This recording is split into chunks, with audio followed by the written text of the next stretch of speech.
Alors derrière les transports et aux côtés du bâtiment et de l'industrie, l'agriculture est l'un des 4 secteurs économiques les plus émetteurs de gaz à effet de serre en France. Mais la technologie permet de faire face aux aléas climatiques et donne des espoirs. Détail avec Paul-Rémy Barjavel et Johan Nguyen. 9h du matin et déjà 28 degrés à l'Accro dans le Var. Anthony Frémiot prend soin de ses pivoines sous un soleil de plomb. Il commence à en avoir l'habitude. Tous les étés sont de plus en plus chauds, de plus en plus rigoureux. Et nous, on le voit bien sur notre culture de la pivoine. L'impact solaire sur le sol est très important. Et on fait des relevés de température entre 45 et 50 degrés dans le sol en été et ça ne rend pas bon du tout. L'année dernière, Anthony a perdu 60% de sa production à cause de la sécheresse. Il a donc installé ses ombrières.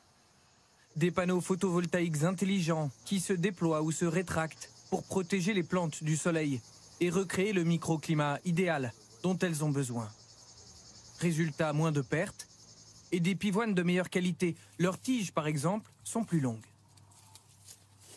Sur une variété comme ça, où on a habituellement 50-55 cm, là cette année, moi j'ai eu beaucoup de 80-90 cm, j'en ai même mesuré à 1,02 m, ce qui est du jamais vu sur cette variété-là. Donc quand on sait qu'une fleur elle est vendue à sa longueur, donc ça peut varier du simple au triple en fonction de la longueur de tige qu'on a. Donc c'est un réel impact positif économique pour ma structure.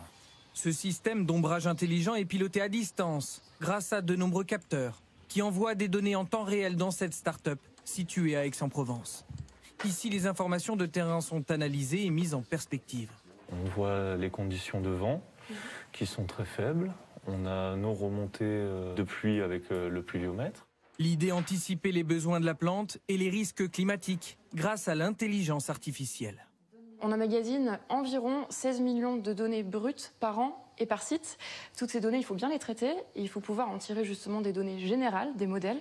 Et c'est vraiment le cœur de notre travail, c'est de savoir vraiment ce dont la plante a besoin et de piloter l'outil en fonction de ces besoins-là.